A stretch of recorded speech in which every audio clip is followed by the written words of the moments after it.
सभी को good evening, very good evening all of you. Exercise 4.1 कर रहे हैं, जिसमें हम फर्स्ट क्वेश्चन कर चुके हैं।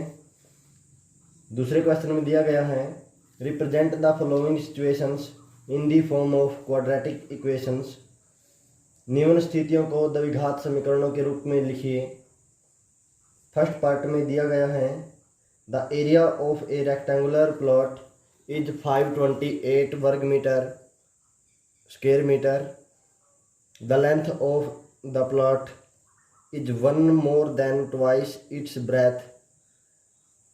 We need to find the length and breadth of the plot. एक आयताकार भूखंड का क्षेत्रफल 528 वर्ग मीटर है। क्षेत्र की लंबाई जो मीटरों में दी गई है, क्षेत्र की लंबाई चौड़ाई के दुगने से एक अधिक है। हमें भूखंड की लंबाई और चौड़ाई ज्ञात करनी है। मान लेते हैं जो प्लॉट है उसकी लेंथ और उसकी ब्रेथ क्वेश्चन में दिया गया है दो गुणे से 1 मीटर अधिक है यदि जो अपनी चौड़ाई है, ब्रेथ लेंथ मतलब लंबाई, चौड़ाई के दुगने से एक अधिक है। 10 का 2 गुना यानी गुणा 2 करेंगे। 10 के दुगने से भी एक अधिक है यानी एक जोड़ करेंगे हम। इसके दुगने से इसका दुगना होगा 20 और 20 से एक अधिक यानी 21 मीटर होगी। यदि हमारी ब्रेथ 10 मीटर है तो उसकी लेंथ 21 मीटर होगी। मान लेते हैं हमारे पास ब्रेथ 12 मीटर है तो 12 के दुगने से एक अधिक, 12 का दुगना 24 और एक अधिक 24 और एक 25 यानी हम लिखेंगे 12 का 2 गुना और दुगने से भी एक अधिक। तो इसलिए यहाँ पर लेंथ हमारी होगी 25 मीटर यदि हमारी ब्रेथ 12 मीटर है। मान लेते हैं ब्रेथ हमारी 10 मीटर भी नहीं है, 12 मीटर भी नहीं है, x मीटर है। मान लेते हैं ब्रेथ हमारी x मीटर है तो लेंथ होगी हमारी दुगने से x का 2 गुना होगा, 2 गुना x यानी हम 12 और 10 के स्थान पर सिर्फ x रखेंगे और दुगने से एक अधिक है। तो यहाँ पर ये होगी हमारी लेंथ और x होगी हमारी ब्रेथ। तो इस प्रकार हम इस क्वेश्चन को करेंगे। तो हम जानते हैं रेक्टेंगुलर गार्डन का जो रेक्टेंगल का एरिया होता है, क्षेत्रफल होता है आयत का, वो होता है लेंथ इंटू ब्रेथ, लंबाई गुना चौड़ाई।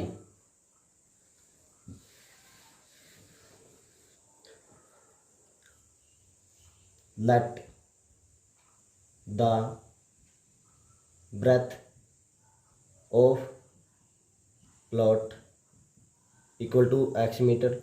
माना आयताकार भूखंड की चौड़ाई x मीटर, इसलिए अकॉर्डिंग टू क्वेश्चन लेंथ क्या होगी? लेंथ ऑफ प्लॉट, आयताकार भूखंड की लंबाई होगी इसके 2 गुणे से एक अधिक यानी 2 इंटू x प्लस 1 होगी। इतने मीटर होगी लेंथ। हम जानते हैं वी नो दैट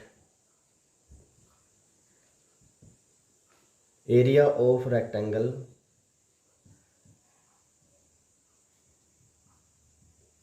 आयत का क्षेत्रफल लंबाई गुणा चौड़ाई यानी L into B, length into breath.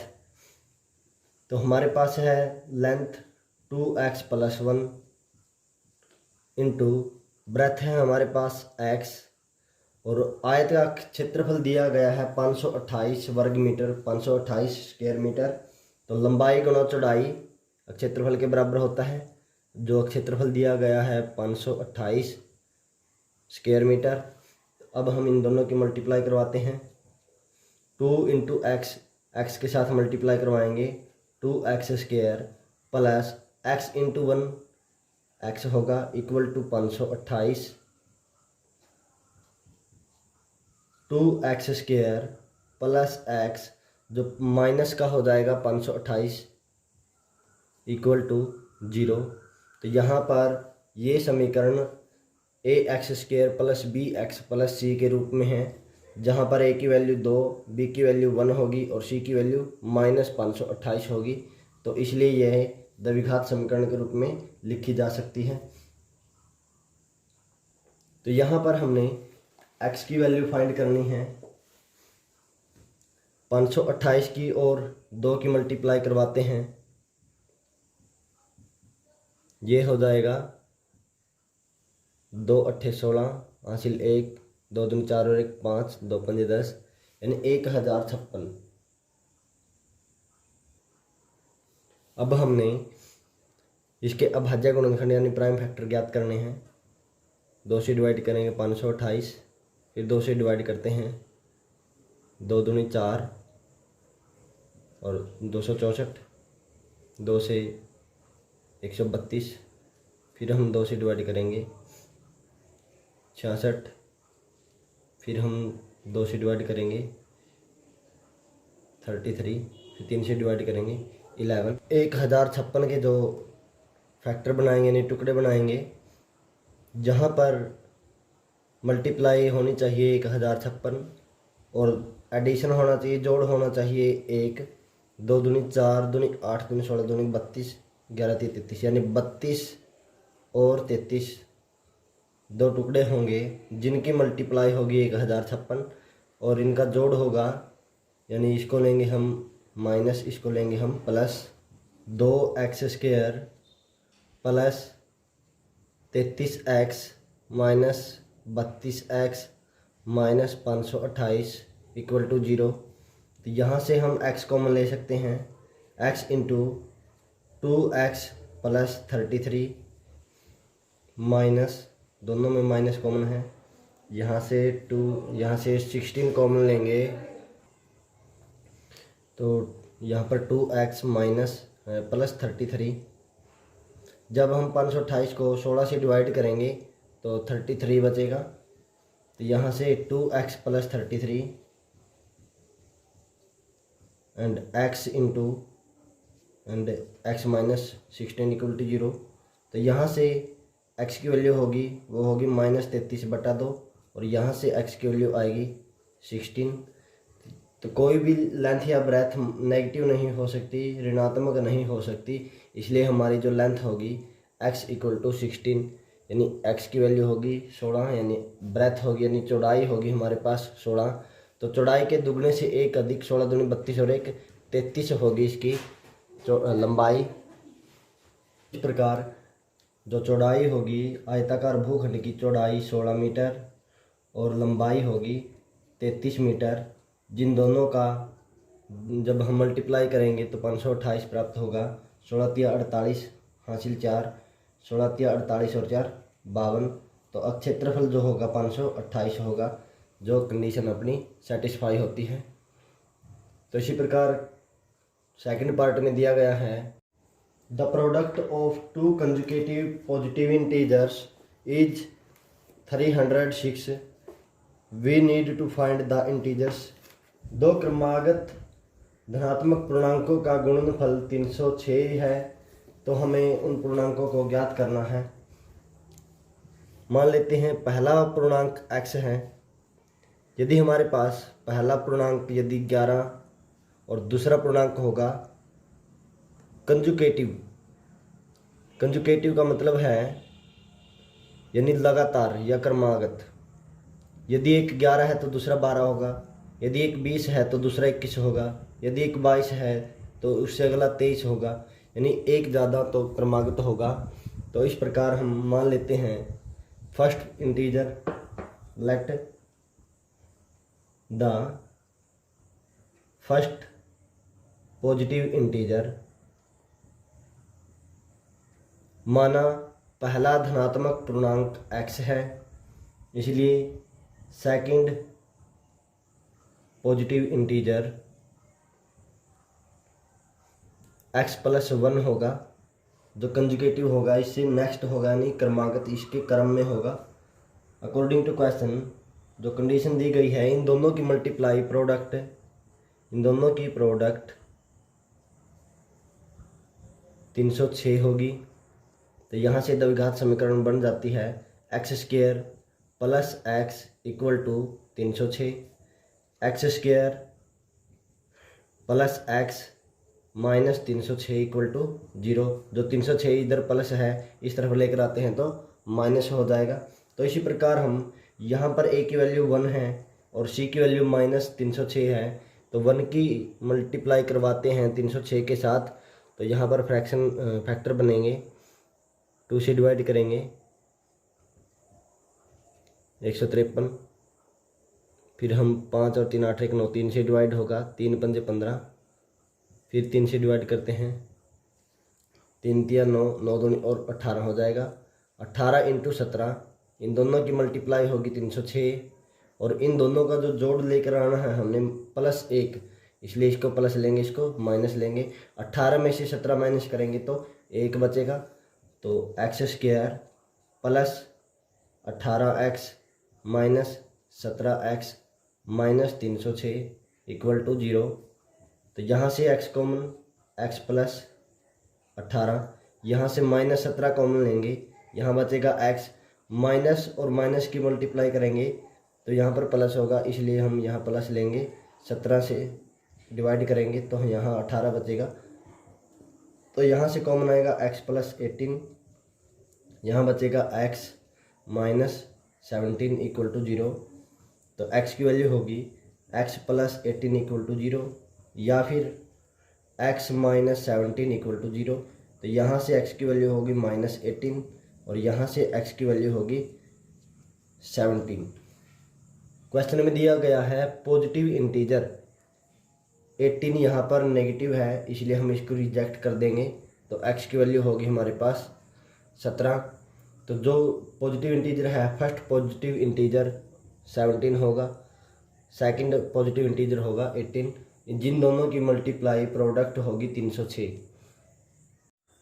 Third part में गिवन है Rohan's mother is 26 year older than him, the product of their ages 3 year from now will be 360, we would like to find Rohan's present age. Rohan की माँ उससे 26 साल बड़ी है, उनकी आयु का गुणनफल अब से 3 वर्ष पश्चात 360 हो जाएगा। तो रोहन की वर्तमान आयु ज्ञात कीजिए। क्वेश्चन में दिया गया है यदि हम रोहन की एज x मान लेते हैं, लेट द एज ऑफ, यहाँ लिखेंगे प्रेजेंट एज ऑफ रोहन, माना रोहन की वर्तमान आयु x ईयर यानी x वर्ष है। So present age of his mother, present age of his mother उससे 26 साल बड़ी है, तो x प्लस 26 ईयर होगी। 3 साल के बाद रोहन की एज होगी x plus 3, after 3 year age of Rohan x plus 3 year, after 3 years age of his mother, Rohan की माँ की आयु आज x प्लस 26 साल है, तो 3 साल के बाद होगी +3, तो x प्लस 29 ईयर होगी आफ्टर 3 ईयर। तो अकॉर्डिंग टू क्वेश्चन 3 साल के बाद दोनों की गुणा, 3 साल के बाद रोहन की आयु x प्लस 3, 3 साल के बाद रोहन की माँ की आयु x प्लस 29 और इन दोनों की प्रोडक्ट होगी 360। तो इस प्रकार हम यहाँ से क्वाड्रेटिक इक्वेशन बना सकते हैं x square plus 29x plus 3x plus 29 3 जा 87, 29 87 इक्वल टू 360। तो x square 32x plus 87 minus 360 equal to 0। यहाँ x square plus 32x minus 360 में से और 87 273 इक्वल टू 0। तो यहाँ हम 273 और 1 की मल्टीप्लाई करेंगे, 273 होगा। अब 273 के ऐसे टुकड़े बनाने हैं जहाँ पर 32 जोड़ आता हो, जैसे 3 से, फिर 7 से डिवाइड करेंगे। 7 या 21 13, ये नहीं होगा। 13 या 39 और 7, ठीक है। यहाँ पर 39 और 7, ये प्लस होगा, ये माइनस होगा। 39 में से 7 माइनस करेंगे, हमारे पास बचेगा 32। तो 39x और 7x, x square plus 39x minus 7x। 39 में से 7 माइनस करेंगे, 32 बचेगा, माइनस 273 इक्वल टू 0। तो यहाँ से हम x कॉमन ले सकते हैं, यहाँ बचेगा x प्लस 39। यहाँ से माइनस 7 कॉमन लेंगे, यहाँ बचेगा x प्लस 39। प्लस की मल्टीप्लाई जब हम माइनस के साथ करवाते हैं तब यहाँ पर माइनस होगा, माइनस इंटू प्लस, यहाँ भी माइनस होगा, इक्वल टू 0। तो यहाँ से कॉमन है x प्लस 39, यहाँ बचेगा x माइनस 7 इक्वल टू 0। तो यहाँ से x की वैल्यू माइनस 39 होगी, यहाँ से x की वैल्यू 7 होगी। माइनस 39 जो कि एज नहीं हो सकती, किसी की भी आयु माइनस में नहीं हो सकती, इसलिए x की वैल्यू हम लेंगे 7। तो रोहन की प्रेजेंट एज, रोहन की वर्तमान आयु 7 साल है। तो उसकी माता जी की वर्तमान आयु उससे 26 साल बड़ी यानी 33 साल होगी। तो इस प्रकार हम रोहन की और उसकी माँ की आयु ज्ञात कर सकते हैं। नेक्स्ट पार्ट में गिवन है, a train travels a distance of 480 kilometre at a uniform speed. If the speed had 8 kilometre per hour less, then it would have taken 3 hours more to cover the same distance. We need to find the speed of train. एक रेलगाड़ी जो 480 kilometre दूरी तय करती है same speed से, समान चाल से 480 किलोमीटर की दूरी तय करती है। यदि उसकी चाल 8 किलोमीटर प्रति घंटा कम कर दी जाए तो वही दूरी 3 घंटे अधिक लेती है वह रेलगाड़ी। तो रेलगाड़ी की चाल ज्ञात कीजिए। हमने स्पीड ज्ञात करनी है। We need to find the speed of train. Let the speed of train x kilometre प्रति घंटा, x किलोमीटर पर आवर। माना रेलगाड़ी की चाल x किलोमीटर प्रति घंटा है। डिस्टेंस कवर्ड बाय ट्रेन, रेलगाड़ी द्वारा तय की गई दूरी 480 किलोमीटर है। हम जानते हैं डिस्टेंस इक्वल टू दूरी बराबर स्पीड इनटू टाइम।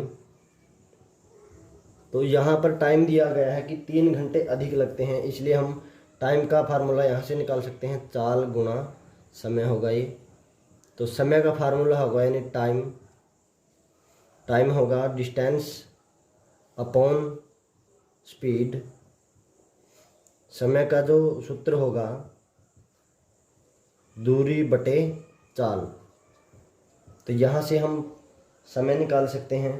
तो टाइम होगा time to cover the distance, दूरी तय करने में लिया गया समय, रेलगाड़ी द्वारा दूरी तय करने में लिया गया समय होगा, जो टाइम होगा वो होगा डिस्टेंस अपॉन स्पीड। तो टाइम मान लेते हैं t1 है, t1 time taken to cover the distance. तो t1 की वैल्यू होगी डिस्टेंस अपॉन, डिस्टेंस है हमारे पास 480, स्पीड है हमारे पास x। तो सेकंड जो कंडीशन है, अकॉर्डिंग टू सेकंड कंडीशन, दूसरी शर्त के अनुसार t2 इज द टाइम। तो यहाँ पर जब स्पीड कम हो जाती है, पहले स्पीड x थी तो 8 किलोमीटर प्रति घंटा कम हो जाती है, तब उसी दूरी को तय करने में लिया गया जो समय होगा दूरी बटे चाल। चाल है अब x माइनस 8 किलोमीटर प्रति घंटा। अब ये स्पीड है, वही डिस्टेंस है, तो t2 टाइम लिया जाता है जो पहले से 3 घंटे अधिक है। मान लेते हैं पहले 8 घंटे लगते हैं, तो अब 11 घंटे का समय लगेगा। स्पीड कम हो जाती है तो टाइम ज़्यादा लगेगा, अगर स्पीड ज़्यादा और बढ़ा दे तो टाइम कम लगेगा।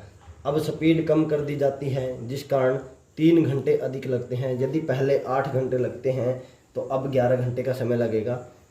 मान लेते हैं, यानी इन दोनों का जो डिफरेंस होगा वो होगा 3।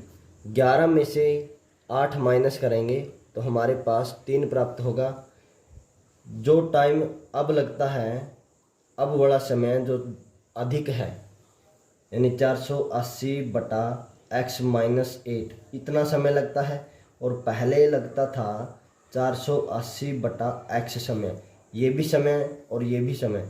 जब अब वाले समय में से पहले वाला समय घटा दिया जाता है तो हमें 3 बचता है, क्योंकि अब वाला समय पहले वाले समय से 3 घंटे अधिक हैं। तो यहाँ से हम क्वाड्रेटिक इक्वेशन याद कर सकते हैं। जहाँ से हम 480 कॉमन लेंगे, यहाँ बचेगा 1/x माइनस 8 माइनस यहाँ बचेगा 1/x इक्वल टू 3। यहाँ से डिवाइड हो जाएगा तो 1/x minus 8 minus 1/x equal to 3/480।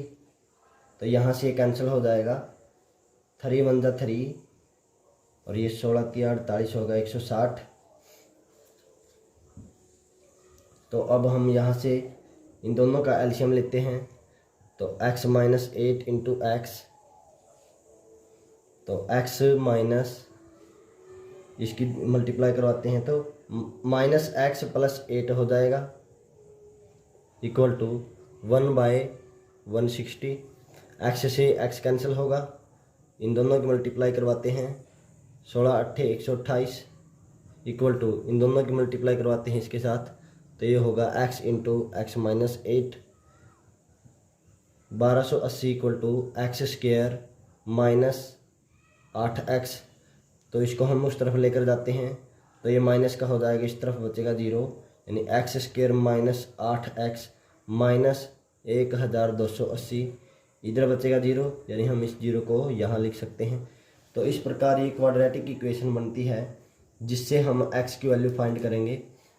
1280 के हमने ऐसे 2 टुकड़े बनाने हैं जहाँ पर अंतर 8 आता हो, डिफरेंस 8 आता हो।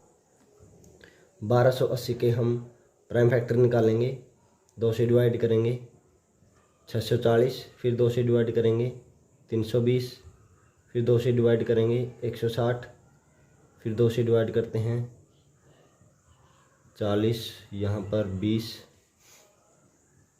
फिर 10, फिर 2 5।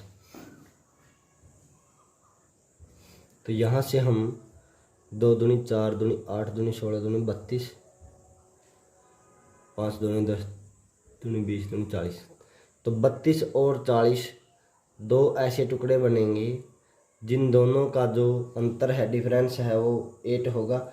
तो अब यहाँ पर माइनस 40 लेंगे और प्लस 32 लेंगे, क्योंकि यहाँ पर माइनस है। तो x square minus 40x plus 32x minus 1280 equal to 0। तो यहाँ से x कॉमन लेंगे तो x माइनस 40 प्लस यहाँ से 32 कॉमन लेंगे तो x माइनस 40 इक्वल टू 0। तो यहाँ से x की वैल्यू होगी माइनस 32, यहाँ पर लिख सकते हैं x minus 40 into x plus 32 equal to 0। तो यहाँ से x की वैल्यू माइनस 32 होगी। कोई भी स्पीड माइनस नहीं हो सकती, ऋणात्मक नहीं हो सकती। तो यहाँ से हम x की वैल्यू हमारे पास होगी 40। तो x का मान 40 है, तो रेलगाड़ी की स्पीड है जो वो होगी 40 किलोमीटर प्रति घंटा।